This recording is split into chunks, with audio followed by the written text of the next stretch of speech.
Anyway, and then finally, of course, number 3, the third in the best of 7 series with the Buckaroos and Twinkle Toes against the Bermuda Triangle. Again, they left that one till last and started it with 20 minutes left on the air. So for people who watched that and understand there were fewer of them than normal, they had to sit through 20 minutes of this horse shit with these fucking clowns. And they're going to, obviously, because of the graphic they've shown, their best of 7 series, unless they're false advertising the fucking last week, they've already announced here's all 7 dates for this best of 7 series. But they're running people off in record numbers now because it's like,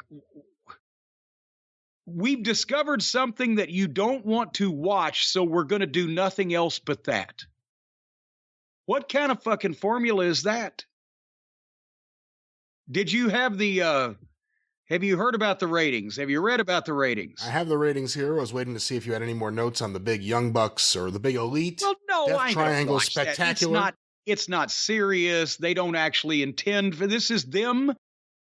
This is the Buckaroos and Twinkle Toes and all of their stooges, sycophants, and enablers masturbating themselves on national television to show Punk, hey, we're working every week. And we're out here doing our art because we won. And so we make fun of you.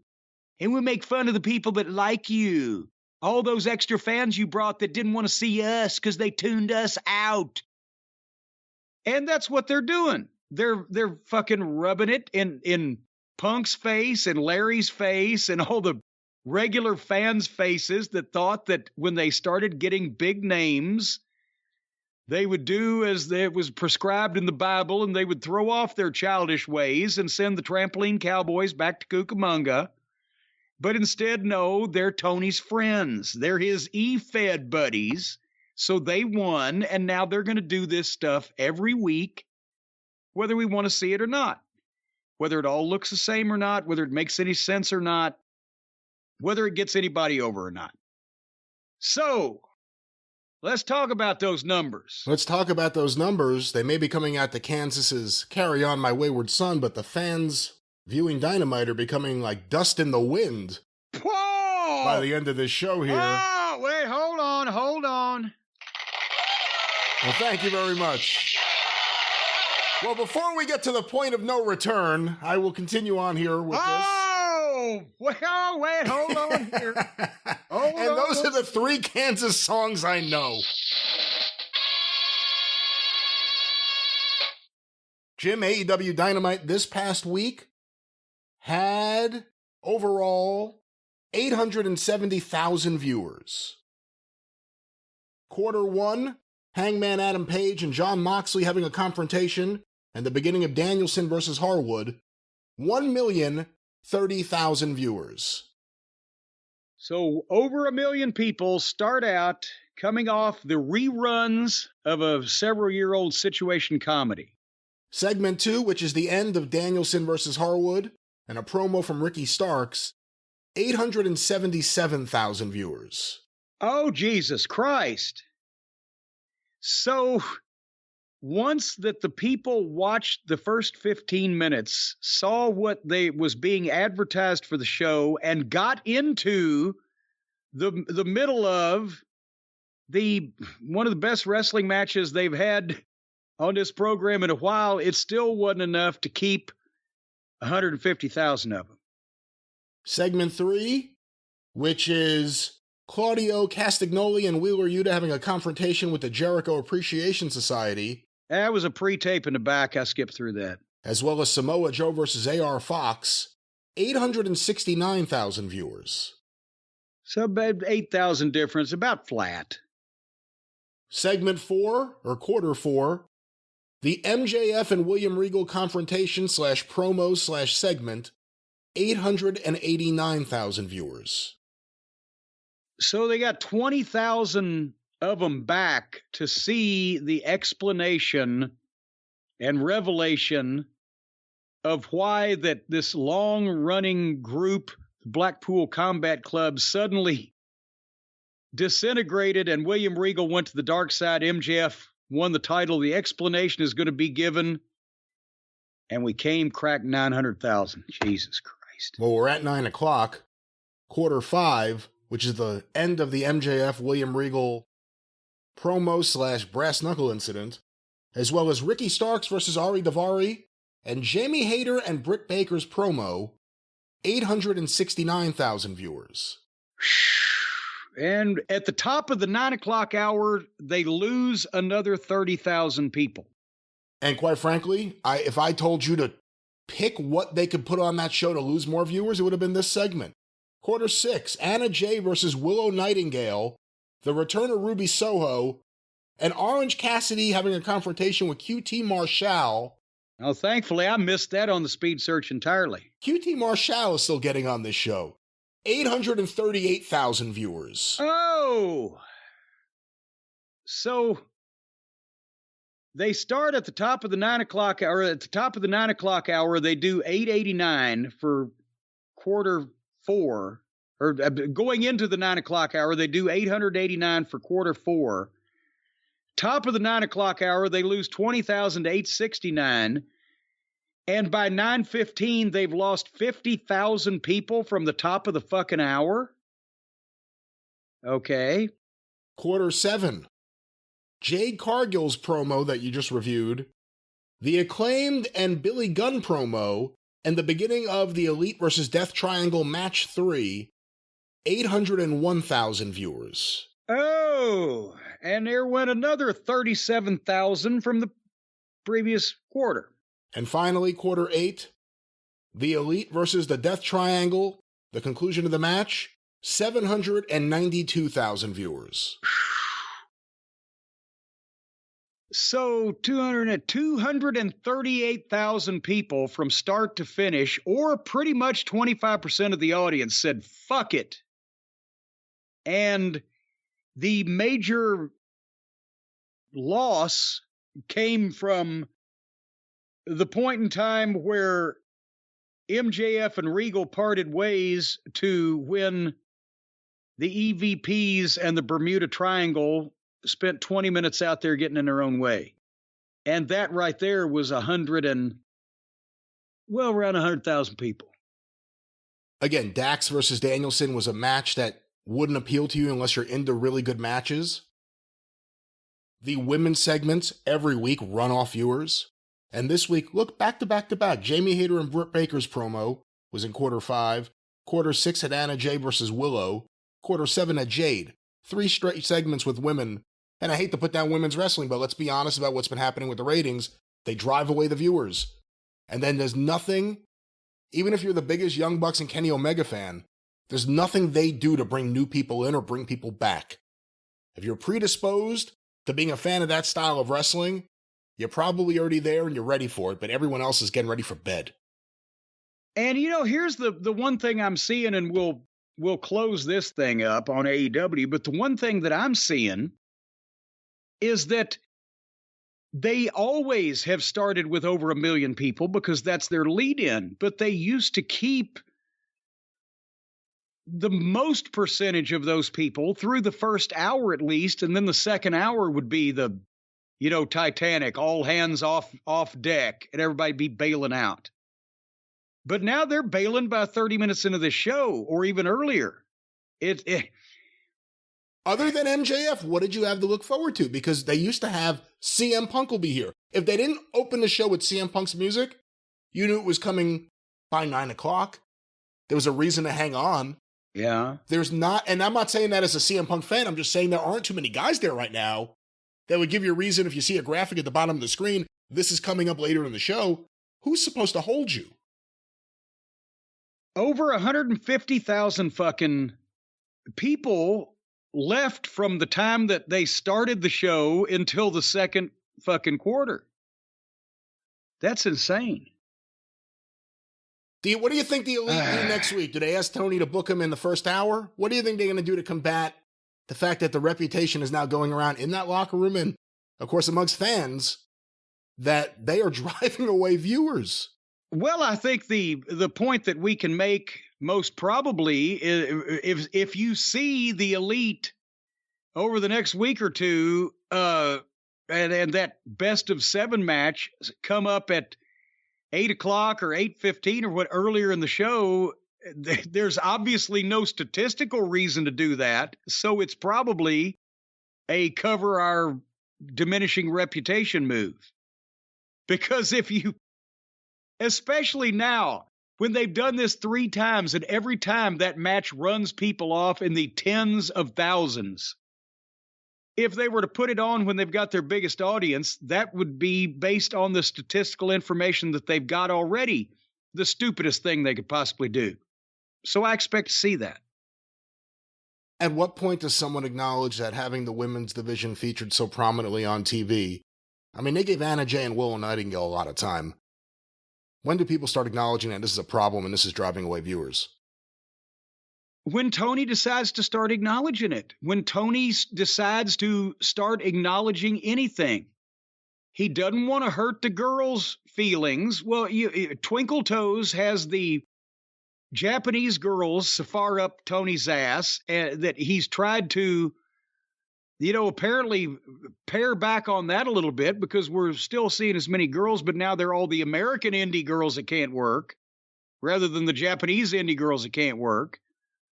But he doesn't want to hurt their feelings, and he doesn't want fans to be mad at him because the women's wrestling's supposed to be equal, even though they don't have enough good women's wrestlers to be equal.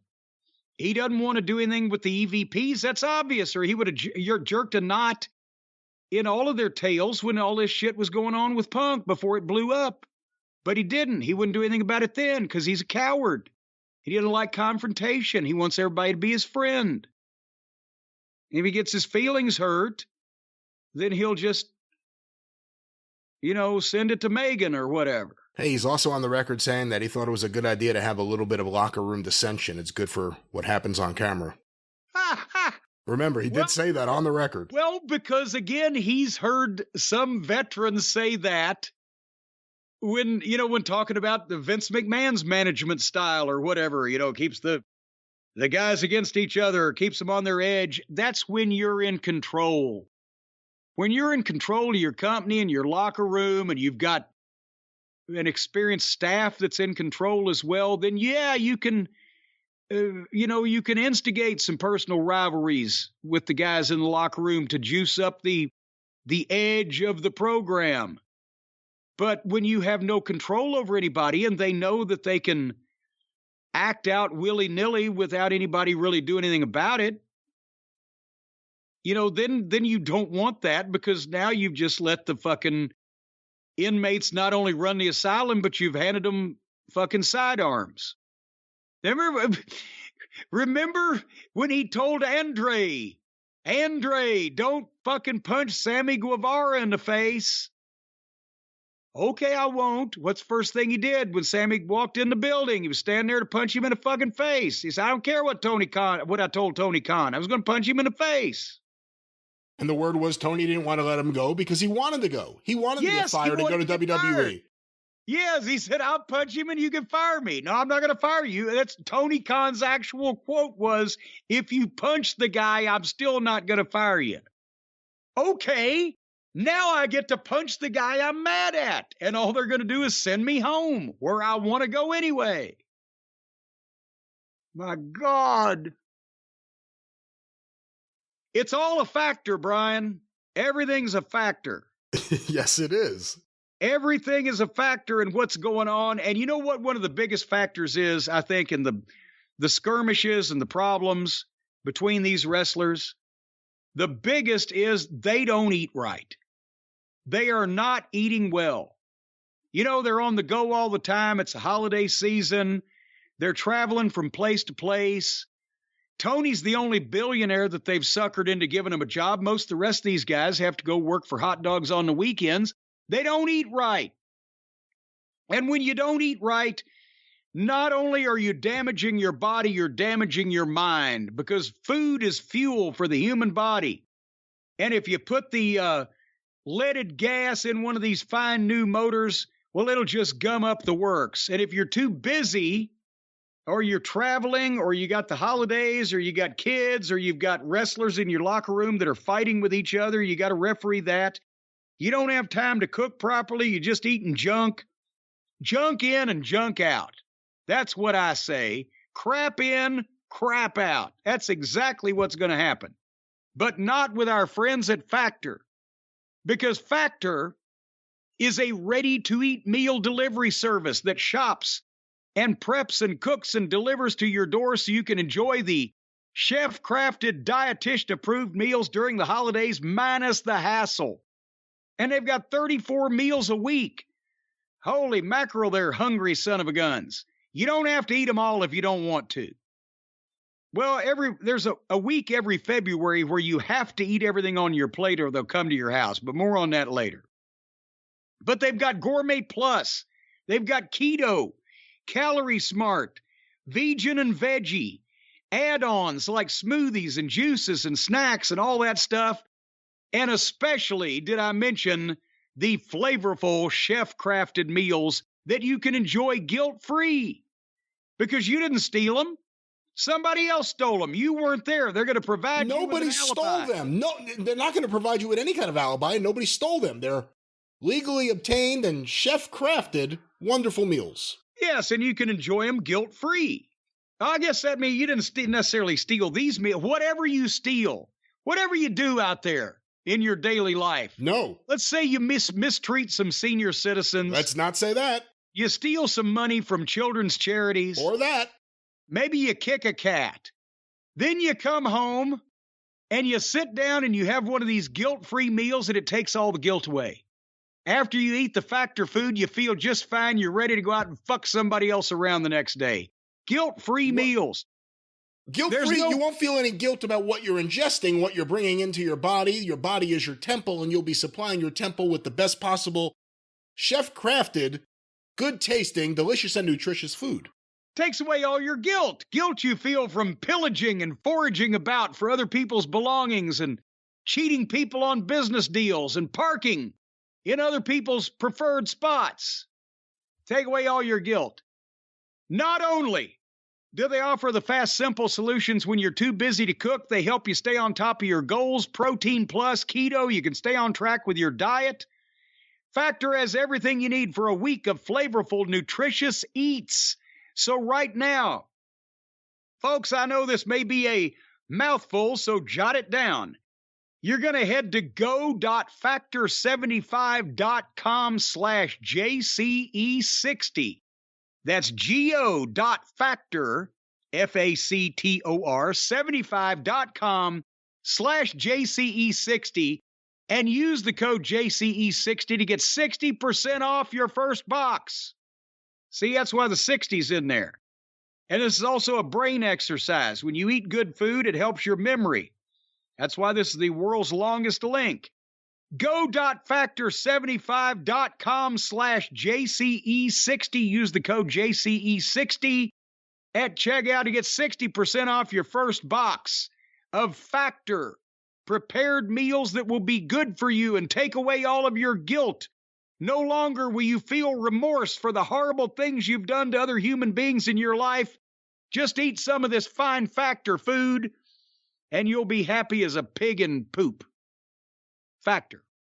All right, well, before we go any further, what in the world is happening in the world of the wrestling news and the Arcadian Vanguard Network this week? If you hear sirens in the background, ladies and gentlemen, don't be alarmed. Apparently Santa and the firemen are still on their route wherever it is they may be going here in this town.